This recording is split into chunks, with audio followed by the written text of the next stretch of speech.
ഉത്തവരും സാത്വികയും ഭഗവാനെ വീശാൻ ആരംഭിക്കുകയും പുഷ്പങ്ങളാൽ സജ്ജമാക്കപ്പെട്ട ആസനത്തിൽ ഉപവിഷ്ടനായിരിക്കുന്ന മധുപതിയായ ഭഗവാൻ വീതിയിലുടനീളം അവർക്ക് ആദേശങ്ങൾ നൽകുകയും ചെയ്തു. ഹരേ കൃഷ്ണ മാതാജി. മാതാജി എഴുതിയിട്ടുണ്ട്.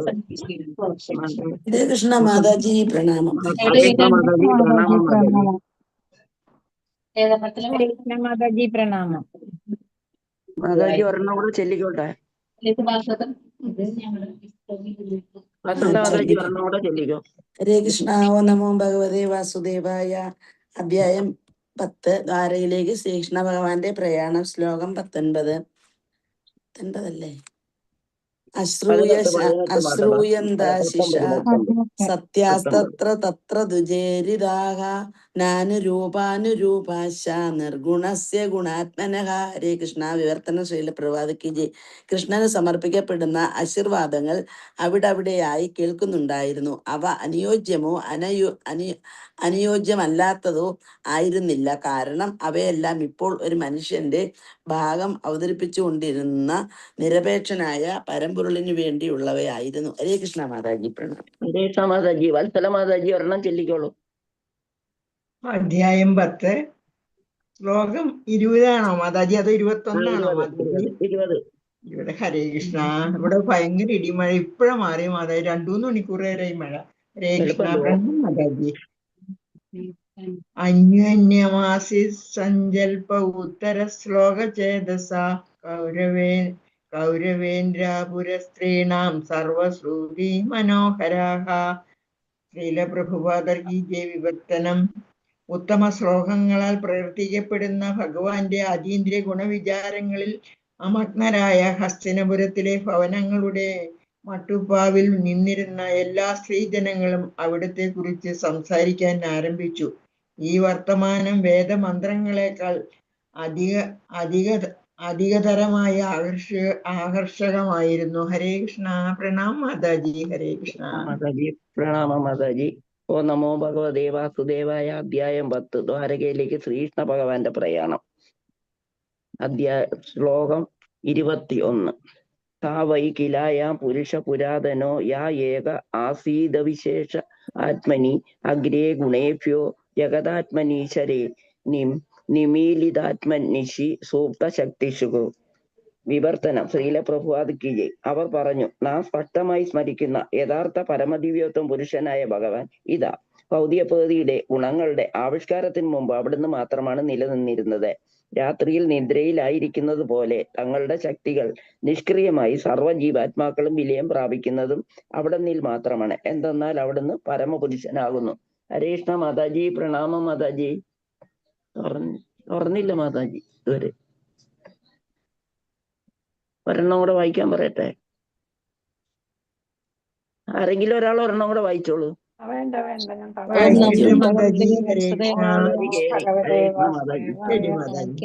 നാരായണ നമസ്കൃത്യം നരം ദേവ നരോത്തമം ദേവം സരസ്വതിം വ്യാസം തതോ ജയമുദീരയേ. നഷ്ടപ്രായേഷു നിത്യം ഭാഗവത സേവയാ. ഉത്തമ ശ്ലോകേ ഭക്തി ഭവതി നൈഷ്ഠികേ. മുഖം കരോതി വാചാലം ഭംഗം ലംഘയതേ ഗിരിം. യത്കൃപാതമഹം വന്ദേ ശ്രീഗുരും ദീനതാരിണം. ശ്രീചൈതന്യമീശ്വരം പരമാനന്ദമാധവം. ഓമജ്ഞാനതിമിരാന്തസ്യ ജ്ഞാനാഞ്ജനശലാകയാ ചക്ഷുരുന്മീലിതം യേന തസ്മൈ ശ്രീഗുരവേ നമഃ. ചൈതന്യമനോഭീഷ്ടം സ്ഥാപിതം യേന ഭൂതലേ സ്വയം രൂപകഥാ മഹ്യം ദദാതി സ്വപദാന്തികം. വന്ദേഹം ശ്രീഗുരോ ശ്രീധപദകമലം ശ്രീഗുരും വിഷ്ണുവംശ ശ്രീരൂപം സംഗൃജാതം സർവരഘുനാഥാനിധം ത്വം സജീവ സാധീരം സാവധൂതം പരിജനസഹിതം കൃഷ്ണചൈതന്യദേവം ശ്രീരാധാകൃഷ്ണപാദം സകലലളിത ശ്രീവിശാഖാന്യതാംശ. ഹേ കൃഷ്ണ കരുണാ സിന്ധോ ദീനബന്ധോ ജഗത്പതേ ഗോപേശ ഗോപികാകാന്ത രാധാകാന്ത നമസ്തുതേ. സപ്തകാഞ്ചന ഗൗരാംഗി ശ്രീരാധേ വൃന്ദാവനേശ്വരി വൃഷഭാനുസുതേ ദേവി പ്രണമാമി ഹരിപ്രിയേ. പഞ്ചകൽപതരൂപസ്യ കൃപാസിന്ധുദേവജ പതിതാനാം പാവനേഭ്യോ വൈഷ്ണവേഭ്യോ നമോ നമഃ. നമോ വിഷ്ണുപാദായ കൃഷ്ണപ്രേഷ്ഠായ ഭൂതലേ ശ്രീമദേവപദാത സ്വാമിനാമിനെ നമാചാര്യപാദായ നിതാകൃപപ്രദായിനെ ഗൗരമദായ നഗരഗ്രാമകാരിനെ നമ ഓം വിഷ്ണുപാദായ കൃഷ്ണപൃഷ്ഠായ ഭൂതലം ശ്രീമദേ ഭക്തിവേദാന്ത സ്വാമിനാമിനെ നമസ്തേ സരസ്വതേ ദേവേ ഗൗരവാണി പ്രചാരിനെ നിർവിശേഷി പാശ്ചാത്യദേശകാരിനെ ജയ ശ്രീകൃഷ്ണ ചൈതന്യ പ്രഭു നിത്യാനന്ദ ജയദൂതഗദാധര ശ്രീവാസാദി ഗൗരഭക്തവൃന്ദ ഹരേ കൃഷ്ണ കൃഷ്ണ കൃഷ്ണ ഹരേ ഹരേ ഹരേ രാമ രാമ രാമ ഹരേ ഹരേ ഹരേ കൃഷ്ണ. ശ്രീരാധാഗോവിന്ദ മന്ദിർ വിട്ടാണ് മംഗലാപുരത്തിന്റെ ഷോർട്ട് ഭാഗവത ക്ലാസ്സിലേക്ക് എല്ലാവർക്കും സ്വാഗതം. സ്ക്രീൻ കാണാമല്ലോ അല്ലേ? മാതാജി ഹരേ കൃഷ്ണ. കൃഷ്ണപ്പോ പ്രണാമം, എല്ലാവർക്കും പ്രണാമം. ഹരേ കൃഷ്ണ. ശ്ലോകം 7 നമോ ഭഗവതേ വാസുദേവായ. വായിച്ചായിരുന്നു ഇന്നലെ ഭാവാർത്ഥവാനി. ഹരേ കൃഷ്ണ. ആരെങ്കിലും വായിച്ചോളൂ. ഹരേ കൃഷ്ണ.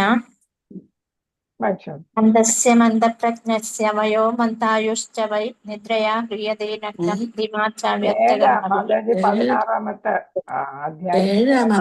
16-ാമത്തെ ഭാവാർത്ഥമല്ലേ വായിക്കാൻ പറഞ്ഞ മാതാജി? അല്ല, ഇത് ശ്ലോകം ശ്ലോകം 7. ശ്ലോകം 9 സ്ലൈഡ് പറഞ്ഞേക്കണം. ശ്ലോകം 8 ശ്ലോകം 9 9 സ്ലൈഡ് വന്നേക്കുന്ന. ആണോ? ഞാൻ അത് പിടിച്ചിട്ടപ്പോ അത് വന്നല്ലേ. 9 ഇപ്പഴാ നോക്കിയത്. അപ്പൊ നിങ്ങളുടെ ഇതില് നോക്കി വായിച്ചോളെ. വായിക്കട്ടെ. നമോ ഭഗവതേ വാസുദേവായ. 7 വായിക്കും. 7 ക്ഷുദ്രായുഷാം നൃണാം മംഘ മർത്യാനാമൃത നിച്ചതാം ഇഹോ ബഹുദോ ഭഗവാൻ മൃത്യുശാമിത്ര കർമ്മണി. ഹരേ കൃഷ്ണ. അപ്പൊ നമ്മള് പദാനുപദാർത്ഥം പ്രഭാതക്ക് ഇത് നിങ്ങളെ മൊബൈലിൽ നോക്കിക്കോന്ന്. ബുക്കുള്ളവര് ബുക്ക് നോക്കും. ക്ഷുദ്ര വളരെ ചെറിയ ആയുസ്സുള്ള നൃണ മനുഷ്യരുടെ അംഗാഹേ സൂത ഗോസ്വാമിയും മർത്യാന നിശ്ചയമായും മൃത്യുവിനെ അഭിമുഖീകരിക്കുന്നവരുടെ നൃതം നിത്യജീവിതം ഇച്ഛത അത് ആഗ്രഹിക്കുന്നവരുടെ ഇവിടെ ഉപഭൂത പ്രത്യക്ഷനാകാനായി ക്ഷണിക്കുക. ഭഗവാനെ പ്രതിനിധീകരിച്ച് മരണത്തിന്റെ നേതാവായ യമരാജാവ് ശാമിശ്ര ശമിപ്പിക്കുന്ന കർമ്മണി പ്രവർത്തികൾ. അപ്പൊ ഇവിടെ എന്താണ്?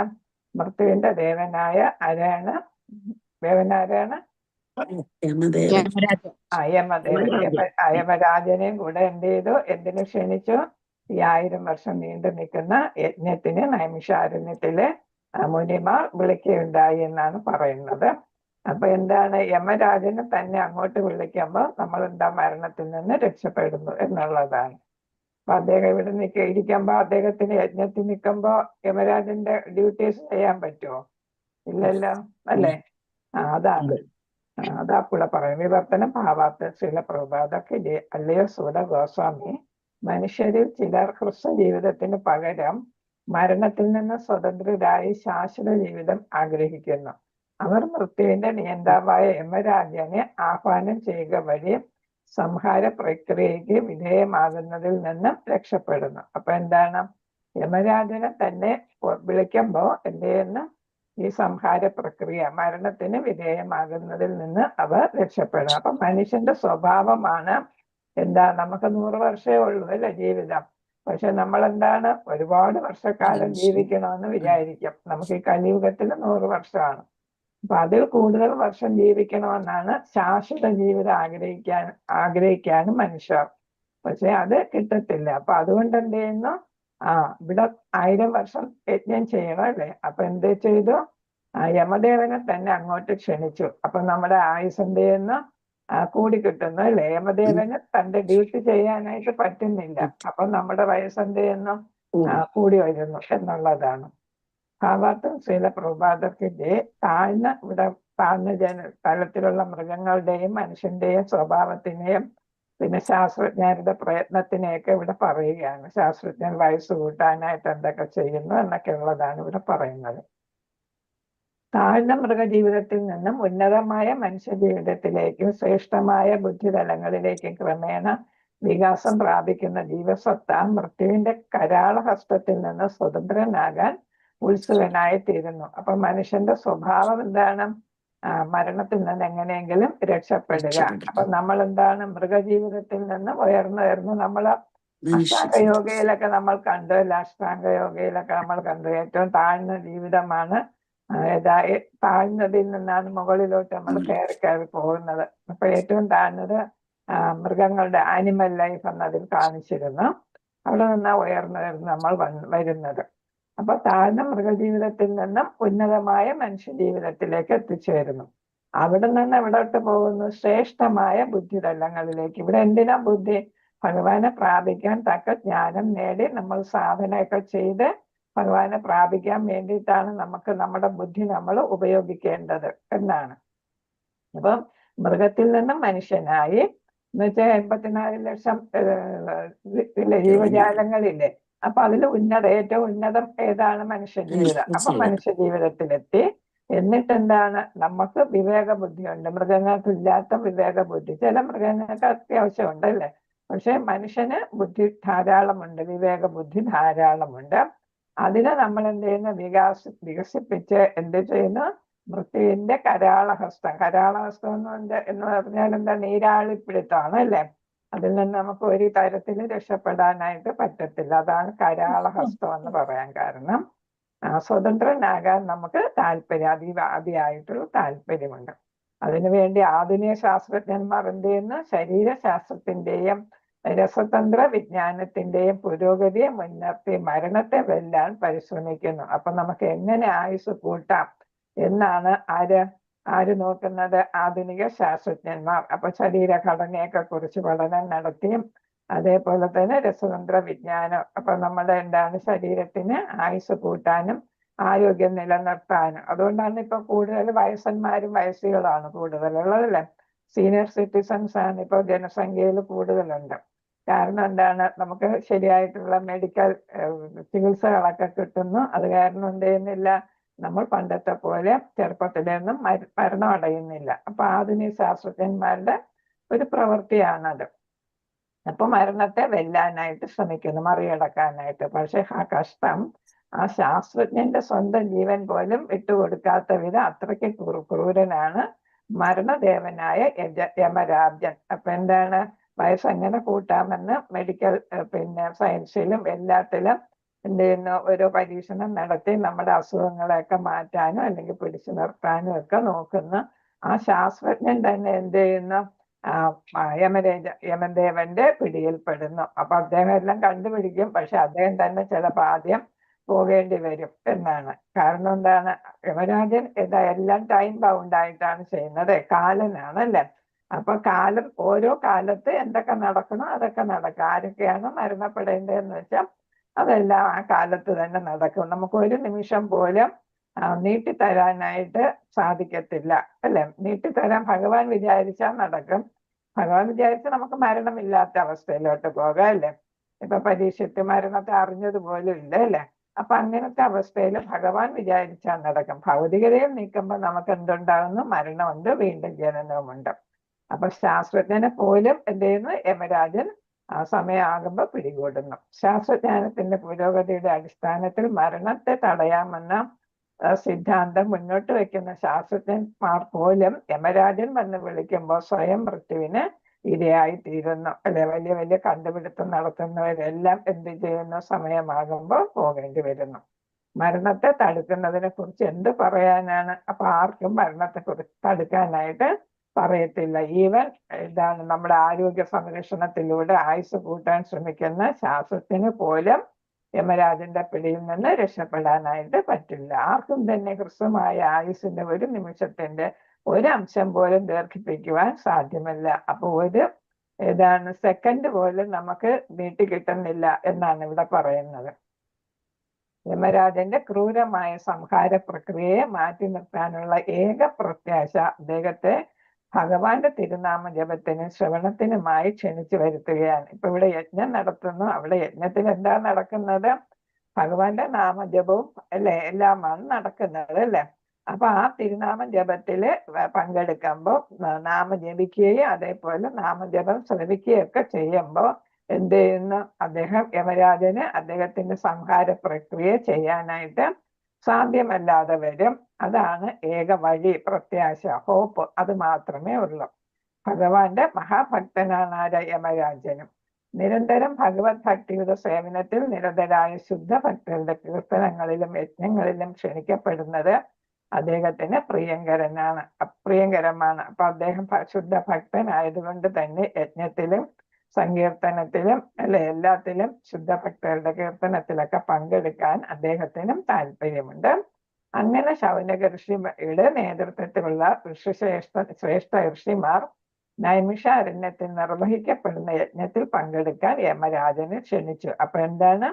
ഈ യജ്ഞം നടത്തിക്കൊണ്ടിരിക്കുമ്പോൾ യമരാജന് ഒന്നും ചെയ്യാനായിട്ട് പറ്റത്തില്ല. അപ്പൊ അവിടെ പങ്കെടുക്കുന്നവർക്കെല്ലാം ആയുസ് കൂട്ടിക്കിട്ടും അല്ലെ? അതുകൊണ്ട് അദ്ദേഹത്തിനെ തന്നെ ഇതിൽ പങ്കെടുക്കാൻ ക്ഷണിക്കുകയും ചെയ്തു. മൃത്യുവിന് ഇരയാകാൻ ഇഷ്ടപ്പെടാത്തവർക്ക് ഹിതകരമായ നടപടിയായിരുന്നു ഇത്. അപ്പൊ യജ്ഞം തീരുവോളം യമരാജൻ അവിടെ പിടിച്ചിരുത്തിയാല് യജ്ഞം പൂർത്തിയാക്കാനായിട്ട്, വിജയകരമായിട്ട് പൂർത്തിയാക്കാനായിട്ട് സാധിക്കും. യജ്ഞം നടത്തുന്ന എന്തിനാണ്? കലികാലത്തിലെ ജനങ്ങളെല്ലാം വഴിതെറ്റി പോകുന്നു. അവരെ എന്താണ് അതിൽ നിന്ന് മോചിതരാക്കാൻ വേണ്ടിയിട്ടാണ് ഈ യജ്ഞം അല്ലെ? കലികാല ഗുണങ്ങളൊക്കെ ഒഴിവാക്കാനും അവർക്ക് നല്ലത് വരാൻ വേണ്ടിയിട്ടാണ് ഈ യജ്ഞം നടത്തുന്നത്. അപ്പൊ മനുഷ്യരാശിക്ക് വേണ്ടിയിട്ടാണ് ഈ യജ്ഞം. അപ്പൊ അതിന് സമയം കിട്ടാൻ വേണ്ടിയിട്ട് യമരാജനെയും കൂടെ അവിടേക്ക് ക്ഷണിക്കുകയാണ്. ശ്ലോകം 8. നമോ ഭഗവതേ വാസുദേവായ ന കഞ്ചിന്ദ്രിയതേ താവത് യാവത് അസ്തേ ഇഹാന്തകഃ. ഏത അർത്ഥം, അതാണ് ഏതദർത്ഥം. ഏതദർത്ഥം ഹി ഭഗവാൻ ആഹൂത പരമ ഋഷിഭിः അഹോ നൃലോകേ പീയതേ ഹരിലീലാമൃതം വജഃ ന കഞ്ചിന്ദ്രിയതേ താവത് യാവദാസ്ത ഇഹാന്തകഃ. ഏതദർത്ഥം ഹി ഭഗവാൻ ആഹൂത പരമർഷിഭിः. ഋഷിയാണ്. പരമർഷിഭിः അഹോ നൃലോകേ പീയേത ഹരിലീലാമൃതം വജഃ. അല്ലെങ്കിൽ വായിച്ചോളൂ. ഹരേഷ മാതാജി കാണുന്നില്ല മാതാജി ഇന്നത്തെ മൊബൈലുള്ളവര് വായിച്ചോളൂ. വായിച്ചോട്ടെ.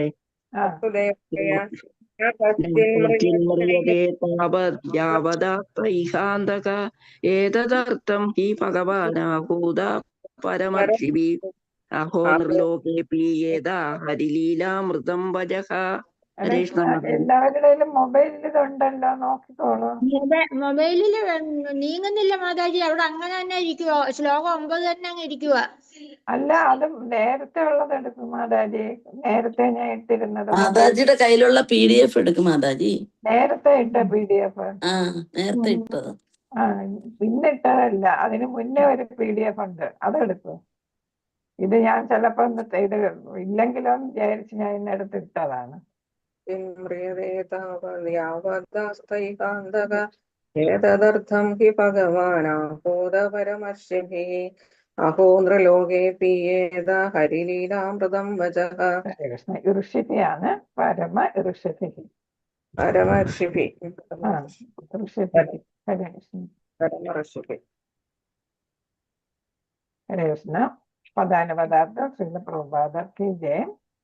നഹ ഇല്ല കച്ചിത് ആരും മ്രിയതേ മരിക്കും താവത് അത്രയും കാലം യാവത് എത്ര കാലം ആസ്തേ സന്നിഹിതനായിരിക്കുന്നു ഇഹ ഇവിടെ അന്തക മരണകാരകൻ ഏതത് ഈ അർത്ഥം കാരണം ഹി തീർച്ചയായും ഭഗവാന്റെ പ്രതിനിധി ആഹൂത ക്ഷണിക്കപ്പെട്ടു പരമ ഋഷിഭിഹി ഋഷിശ്രേഷ്ഠരാൽ അഹോ ഹ കഷ്ടം നൃലോകെ മാനവ സമൂഹത്തിൽ ഇവിടെ എന്താണ് നൃലോകെ അല്ലെ നരന്മാരുടെ മാനവ സമൂഹത്തിൽ പിയേത പാനം ചെയ്യാൻ അനുവദിക്കൂ ഹരിലീല ഭഗവാന്റെ അതീന്ദ്രിയ ലീലകൾ പാനം ചെയ്യാൻ അമൃതം അതെന്താണ് അമൃതമാണ് ശാശ്വത ജീവിതത്തിന്റെ പീയൂഷം അല്ലേ വജഹ ആഖ്യാനങ്ങൾ. അപ്പൊ ഇവിടെ എന്താ പറയുന്നത്? ഏവരുടെയും മരണത്തിന്റെ കാരണഭൂതനായ യമരാജൻ ഇവിടെ സന്നിഹിതനായിരിക്കുന്നിടത്തോളം ആർക്കും മരണത്തെ അഭിമുഖീകരിക്കേണ്ടി വരികയില്ല. അപ്പൊ അതാണ് അവരുടെ ലക്ഷ്യം, അല്ലെ? അപ്പം യമരാജനെ ഇവിടെ ക്ഷണിച്ച് വരുത്തുമ്പോ എന്ത് ചെയ്യുന്നു? മരണം എന്ന് പറയുന്ന ഉത്തരവാദിത്തത്തിൽ യമരാജന് ഉത്തരവാദിത്തങ്ങൾ ചെയ്യാൻ പറ്റത്തില്ല.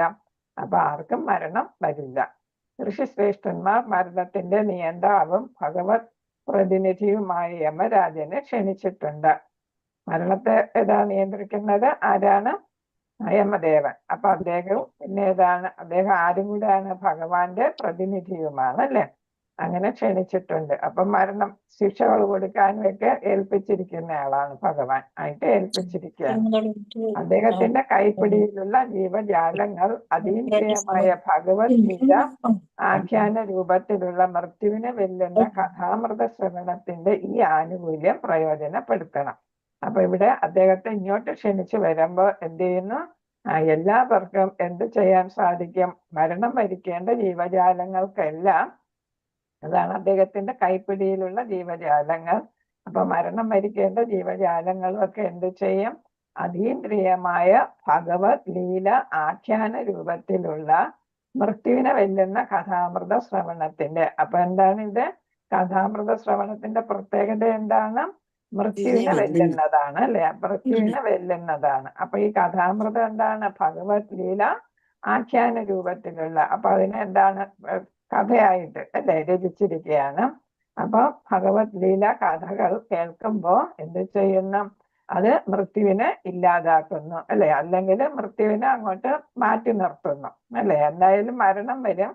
മരണം ചിലപ്പോ എന്താണ്? നമുക്ക് പിന്നെ ജന്മമില്ലാത്ത മരണമാണെങ്കിൽ നമ്മൾ അറിയാതെ തന്നെ നമ്മൾ എവിടെ ഇട്ടെത്തും? വൈകുണ്ഠത്തിലോ ധാമത്തിലോ ഒക്കെ എത്തും, അല്ലെ? അപ്പൊ അതിന് മരണമെന്ന് പറയാൻ പറ്റത്തില്ല. നമ്മൾ ശരീരം ഉപേക്ഷിക്കുന്നു എന്ന് പറയാം. മറ്റതാണെങ്കിൽ വീണ്ടും ജനിക്കേണ്ടി വരും, അല്ലെ? അല്ലാത്ത മരണമാകുമ്പോ. അപ്പൊ ഇവിടെ കഥാമൃത ശ്രവണത്തിന് അതാണ് യമരാജന്റെ ഈ യജ്ഞത്തിലുള്ള സാന്നിധ്യം ആനുകൂല്യം പ്രയോജനപ്പെടുത്താം എന്നാണ് ഇവിടെ പറയുന്നത്. അപ്പൊ യമരാജൻ ഇവിടെ ആയിരിക്കുമ്പോ ആർക്കും എന്ത് ചെയ്യാൻ പറ്റത്തില്ല? മരണപ്പെടേണ്ടി വരത്തില്ല. എല്ലാവർക്കും ഭഗവാന്റെ ഭഗവത് ലീലകള് അതെന്താണ്? കഥ അമൃതമാണ്. അത് ശ്രവിക്കാനായിട്ട് സാധിക്കും. മനസ്സിലാകുന്നുണ്ടല്ലോ, അല്ലെ? ഹരേ കൃഷ്ണ. ഭാവാർത്ഥം ശ്രീല പ്രഭുപാദർക്ക് ജയ. മരണത്തെ അഭിമുഖീകരിക്കാൻ ഒരു ജീവാത്മാവും ഇഷ്ടപ്പെടുന്നില്ല. പക്ഷേ എപ്രകാരം മരണത്തെ ഒഴിവാക്കണമെന്ന് അവൻ അറിയില്ല. അപ്പൊ ആർക്കും മരിക്കാൻ ഇഷ്ടമില്ല. പക്ഷെ എങ്ങനെ മരിക്കാതിരിക്കാം അറിയാനും വയ്യ, അല്ലെ? അതാണ്. അപ്പൊ ശ്രീമദ് ഭാഗവത ഗ്രന്ഥത്തിൽ ക്രമാനുഗതമായി വർണ്ണിച്ചിരിക്കുന്ന ഭഗവാന്റെ അമൃതമധുരമായ ലീലകളുടെ ശ്രവണം ശീലമാക്കുന്നതാണ് മരണത്തെ ഒഴിവാക്കാനുള്ള സുനിശ്ചിതമായ മാർഗം. അപ്പൊ എന്താ നമുക്ക് മരണത്തെ ഒഴിവാക്കാൻ പറ്റുന്നത് എങ്ങനെയാണ്? ഭാഗവതത്തിൽ നിറച്ച് ഏതിനെ വർണ്ണിച്ചിട്ടുണ്ട്? ഭഗവാന്റെ ലീലകളെ കുറിച്ച് വർണ്ണിച്ചിട്ടുണ്ട്. അതെന്താ പ്രത്യേകത? അമൃത മധുരമാണ്. അമൃത് പോലെ മധുരിക്കുന്നതാണ് ഏതാ? ഭഗവാന്റെ ലീലകൾ, അല്ലെ? ആ ലീലകൾ കൊണ്ട് നിറഞ്ഞിരിക്കുന്നതാണ് ശ്രീമദ് ഭാഗവതം. ആ ഭാഗവതത്തിലെ ലീലകളുടെ ശ്രവണം ശീലമാക്കിയാല്, നമ്മൾ സ്ഥിരം കേട്ടാല് നമുക്ക് എന്ത് ചെയ്യാൻ സാധിക്കും? മരണത്തെ ഒഴിവാക്കാനായിട്ട് സാധിക്കും. അപ്പൊ എന്താണ് മാർഗം മരണത്തെ ഒഴിവാക്കാൻ? ഏതാണ്? ഭാഗവതം നമ്മൾ ശ്രവിക്കുക, അല്ലെ? ഭാഗവത ശ്രവണം. അതിലെന്തുണ്ട്? ഭഗവാന്റെ അമൃതമധുരമായ ലീലകൾ ഉണ്ട്. അതാണ് നമുക്ക് മരണത്തെ മാറ്റി നിർത്താനായിട്ട് സാധിക്കുന്ന ഏക മാർഗം എന്നാണ്. ആകയാൽ മരണത്തിൽ നിന്നും വിമുക്തരാകാൻ ആഗ്രഹിക്കുന്ന ഏതൊരു മനുഷ്യനും ശൗനകാദി ഋഷിമാർ ശുപാർശ ചെയ്തിരിക്കുന്ന ഈ ജീവിതചര്യ പരിശീലിക്കണമെന്ന് ഇവിടെ നിർദ്ദേശിക്കുന്നു. അപ്പൊ നമുക്ക് എല്ലാവരും എന്ത് ചെയ്യണമെന്നാണ്? സ്ഥിരം എന്ത് ചെയ്യണം? ഭാഗവത ശ്രവണം നടത്തണം, അല്ലെ? ഭാഗവത സേവ എന്ന് പറയുന്നത് ഭാഗവത ശ്രവണം നടത്തുക, വായിക്കുകയും ശ്രമിക്കുകയൊക്കെ ചെയ്യുക എന്നുള്ളതാണ് നമുക്ക് മരണത്തെ ഒഴിവാക്കാനുള്ള ഒരേ ഒരു മാർഗം എന്നാണ് ഇവിടെ പറഞ്ഞിരിക്കുന്നത്. ഹരേ കൃഷ്ണ. ഇനി നമുക്ക് ഏതാ? 9-ാമത്തെ, അല്ലേ? 9. അതതിനകത്തുണ്ട്. ഉണ്ട്. എനിക്ക് വരും. ഓം നമോ ഭഗവതേ വാസുദേവായ.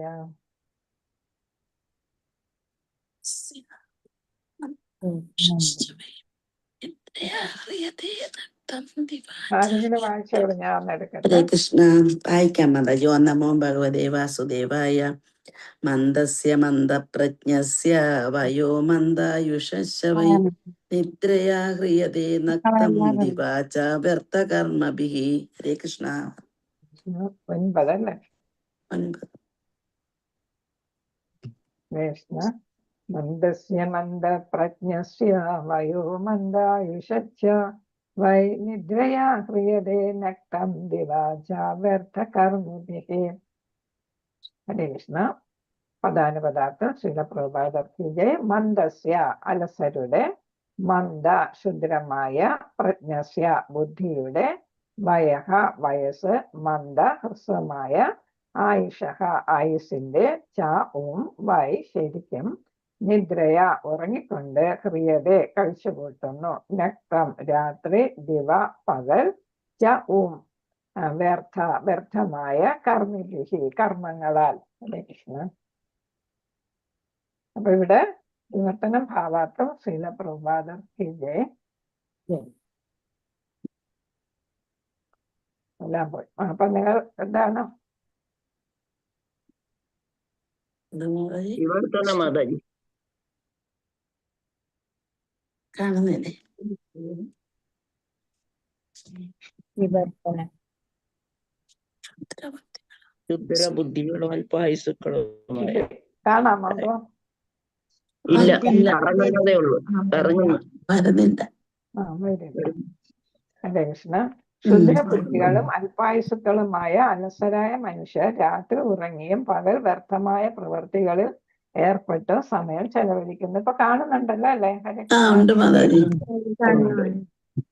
അപ്പൊ ഇവിടെ എന്താണ് ക്ഷുദ്രബുദ്ധി എന്ന് വെച്ചാൽ ഏതാണ്? തമോ ഗുണമൊക്കെ ഉള്ളവരെയാണ് ക്ഷുദ്രബുദ്ധി ഉള്ളവരല്ലേ. അപ്പൊ അവരെന്താണ്? പിന്നെ ഇവിടെ അല്പായുസുക്കളാണ്, നമ്മൾ അലസരുമാണ്. ഏതാ? കലിയുഗത്തിലെ ജനങ്ങളാണ് അല്ലെ. അപ്പൊ കലിയുഗത്തിലെ ജനങ്ങൾക്കെല്ലാം തമോ ഗുണവും അതേപോലെ അല്പായുസുമാണ്, അലസരുമാണ്. അവരെന്ത് ചെയ്യുന്നു? രാത്രി ഉറങ്ങിയും പകൽ വ്യർത്ഥമായ പ്രവൃത്തികളിൽ ഏർപ്പെട്ട് സമയം ചെലവഴിക്കുന്നു. അപ്പൊ പകൽ മുഴുവൻ എന്ത് ചെയ്യുന്നു? പണം സമ്പാദിക്കുന്നതിനും അങ്ങനെ ഭൗതികമായിട്ടുള്ള കാര്യങ്ങളെല്ലാം മുഴുകിക്കിടക്കും. രാത്രിയാകുമ്പോൾ മുഴുവൻ സമയം എന്ത് ചെയ്യുന്നു? ഉറങ്ങിയും കളയും. അപ്പൊ അവരുടെ ഒരു ദിവസം പകലും രാത്രിയും എന്ത് ചെയ്യുന്നു? ഭഗവാന്റെ കാര്യിക്കാതെ പാഴാക്കി കളയുന്നു. ഭാവാർത്ഥം ശീലപ്രഭാതർത്തിജെ.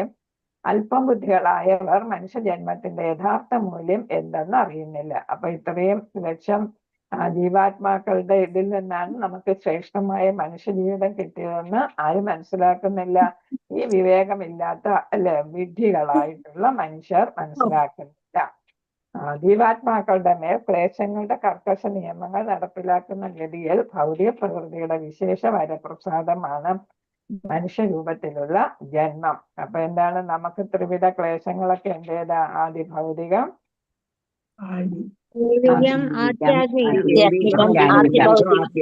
ആദിദൈവികം അല്ലെ. അപ്പൊ ആ ത്രിവിധ ക്ലേശങ്ങളൊക്കെ ആരാ നമുക്ക് തരുന്നത്? ഭൗതിക പ്രകൃതിയിലുള്ളതാണ് അല്ലെ.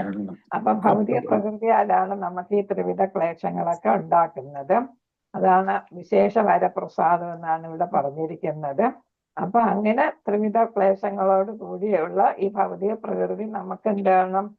മനുഷ്യരൂപത്തിലുള്ള ജന്മവും നൽകുകയാണ് ചെയ്യുന്നത്. അതൊക്കെ നമ്മുടെ കർമ്മഫലമായിട്ടായിരിക്കും ഓരോ ജന്മം കിട്ടുന്നത്. എന്നാലും ശ്രേഷ്ഠമായിട്ടുള്ള മനുഷ്യ ജന്മവും ഭൗതിക പ്രകൃതിയുടെ ഒരു പ്രവർത്തനമായിട്ട് വരുന്നു. ആവർത്തന ചക്രമാകുന്ന കുരുക്കിൽ നിന്നും പുറത്തു വരിക എന്ന ജീവിതത്തിന്റെ പരമമായ വരം പ്രാപ്തമാക്കാനുള്ള ഒരവസരമാണിത്. അപ്പൊ നമുക്ക് ബുദ്ധി ഉള്ളത് കൊണ്ട് ഭഗവാൻ നമുക്ക് ബുദ്ധി തന്നിട്ടുണ്ട് അല്ലെ.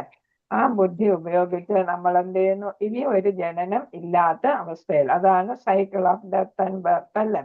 അപ്പം മരണ ജനനം അതില് പെടാതിരിക്കാനായിട്ട് ഇപ്പൊ മരിച്ചു നമുക്ക് ഭഗവാന്റെ അടുത്ത് പോയാൽ പിന്നെ നമുക്ക് ജനനം ഇല്ലാതാവും. അങ്ങനെ ഒരു അവസ്ഥയിൽ എത്തിച്ചേരാനായിട്ട് നമ്മൾ എന്ത് ചെയ്യുന്നു? അതിനുള്ള ഒരു അവസരം ആര് തരുന്നു? ഈ ഭൗതിക പ്രകൃതി തന്നെ നമുക്ക് തരുന്നു. അപ്പൊ ത്രിവിധ ക്ലേശങ്ങൾ തരുന്നുണ്ട് എങ്കിലും അതിനോട് കൂടെ തന്നെ എന്തും തരുന്നു? ഈ മരണത്തിൽ നിന്നും ജനനത്തിൽ നിന്ന് രക്ഷപ്പെടാനുള്ള അവസരവും നമുക്ക് തരുന്നുണ്ട്. അപ്പൊ എന്താണ്, ഈ കുരുക്കിൽ നിന്നും പുറത്തു കിടക്കാൻ നമ്മൾ അക്ഷീണം പ്രവർത്തിക്കുന്നത് വഴി ബുദ്ധിമാന്മാർ ഈ സുപ്രധാനമായ വരപ്രസാദത്തെ കാത്തു സൂക്ഷിക്കുന്നു. അപ്പൊ നമുക്ക് തന്നിരിക്കുന്ന ബുദ്ധി കൊണ്ട് ഈ മനുഷ്യജന്മം എന്ന വരപ്രസാദത്തെ നമ്മൾ എന്ത് ചെയ്യണം? യഥാർത്ഥ രൂപത്തിൽ വിനിയോഗിച്ച് ഭഗവാനെ പ്രാപിക്കാനായിട്ട് നോക്കണം. അത് ബുദ്ധിയുള്ളവർ അത് ചെയ്യുന്നു. എന്നാൽ അല്പബുദ്ധികളായ മൂല്യനിർണ്ണയം നടത്താൻ കഴിയാത്തവരും ആകുന്നു. എന്താണ്? അപ്പൊ ചിലരെന്താണ്, അല്പബുദ്ധികളും ഉണ്ടല്ലോ ഈ കൂട്ടത്തിൽ. അപ്പൊ അവർക്ക് എന്താണ്, ഈ മനുഷ്യജന്മത്തിന്റെ മൂല്യം മനസ്സിലാക്കാനായിട്ട് അവർക്ക് സാധിക്കുന്നില്ല. അപ്പൊ കുറച്ച് ബുദ്ധിമാന്മാരുണ്ട്, കൂടുതൽ ആരാണ്? അല്പബുദ്ധികളാണ്. മനുഷ്യ ശരീരത്തിന്റെ ഊർജത്തെ ഭൗതിക ബന്ധനത്തിൽ നിന്ന് മോചനം നേടാൻ ഉപയോഗിക്കുന്നതിന് പകരം അവർ എന്താണ്, സാമ്പത്തിക പുരോഗതി പറയപ്പെടുന്നതിൽ കൂടുതൽ തൽപരരായി തീരുന്നു. അപ്പൊ പകൽ മുഴുവൻ അവരെന്തിനാ? സാമ്പത്തിക സ്ഥിതി മെച്ചപ്പെടുത്താനാണ് അവർ ശരീരത്തിന്റെ എനർജിയെ ഉപയോഗിക്കുന്നത്. അപ്പൊ നമുക്ക് ഭഗവാൻ തന്നിരിക്കുന്ന എനർജി നമുക്ക് എന്തിനു വേണ്ടി ഉപയോഗിക്കാം? ഭക്തിയുടെ സേവനം ചെയ്യാനായിട്ട് ഉപയോഗിക്കാം അല്ലെ? നമ്മൾ കർമ്മങ്ങളും ചെയ്യണം, പക്ഷെ അതെല്ലാം ഭഗവാൻ അർപ്പിച്ച് ചെയ്യുമ്പോൾ നമുക്ക് അതെന്താണ്? അകാമമായിട്ട് മാറും അല്ലെ? ആ കർമ്മങ്ങളെല്ലാം അകർമ്മമായിട്ട് മാറും. പക്ഷെ അത് നമ്മൾ ചെയ്യുന്നില്ല. നമ്മളെന്താണ്? രജോ ഗുണത്തിലും തമോ ഗുണത്തിലും, രജോ ഗുണത്തിലുള്ളവരാണ് കൂടുതൽ പണം സമ്പാദിക്കാൻ നോക്കുന്നത് അല്ലെ? അപ്പൊ നമുക്ക് ഭഗവാനായിട്ട് ഭൗതിക പ്രകൃതിയാൽ ഭഗവാൻ തന്നിട്ടുള്ള ഈ എനർജി മുഴുവൻ നമ്മൾ എന്ത് ചെയ്യുന്നു? സാമ്പത്തിക ഉന്നമനത്തിന് വേണ്ടിയിട്ട് ഉപയോഗിക്കുന്നു. അങ്ങനെ അവർ അലസരും മനുഷ്യ ശരീരമാകുന്ന വരപ്രസാദത്തിന്റെ കേവലം താൽക്കാലികമായ ശരീരത്തിന്റെ ഇന്ദ്രിയ ആസ്വാദനത്തിനായി ജീവിതത്തിലുടനീളം കഠിനമായി അധ്വാനിക്കുന്നു. അപ്പൊ ഇവിടെ രജോ ഗുണക്കാരെ കുറിച്ചാണ് പറയുന്നത്. അവരെന്തെയ്യുന്നു? ഈ എനർജി മുഴുവൻ പണം സമ്പാദിക്കാനായിട്ട് ഉറക്കവും ആഹാരവും ഉറക്കവും എല്ലാം കളഞ്ഞ് ഇന്ദ്രിയ ആസ്വാദനത്തിനായി, പണം സമ്പാദിക്കുന്നതൊക്കെ എന്തിനാ വേണ്ടി? ഇന്ദ്രിയ ആസ്വാദനത്തിന് അല്ലെ? അപ്പൊ ജീവിതത്തിലുടനീളം അങ്ങനെ കഠിനമായിട്ട് അധ്വാനിക്കുന്നു. 24 മണിക്കൂറും പറ്റുമെങ്കിൽ അങ്ങനെ എല്ലാവരും നൈറ്റ് ഷിഫ്റ്റും ഒക്കെ എടുത്ത് പല പല ഷിഫ്റ്റിൽ ജോലി ചെയ്യും. ഒരു ഷിഫ്റ്റേ ഉള്ളൂവെങ്കിലും ചിലര് 2-3 ഷിഫ്റ്റ് ഒക്കെ എടുക്കും. പ്രകൃതി നിയമം അനുസരിച്ച് താഴ്ന്ന മൃഗങ്ങൾക്ക് പോലും ഇന്ദ്രിയ ആസ്വാദനം അനുഭവിച്ചിട്ടുണ്ട്. ആകയാൽ ഒരുവന്റെ പൂർവ്വജന്മത്തിലെയും ഈ ജന്മത്തിലെയും കർമ്മങ്ങൾക്കനുസരിച്ച് മനുഷ്യന് ഒരു നിശ്ചിത അളവിൽ ഇന്ദ്രിയ ആസ്വാദനത്തിന് വിധിയുണ്ട്. അപ്പൊ നമുക്ക് എന്താണ്?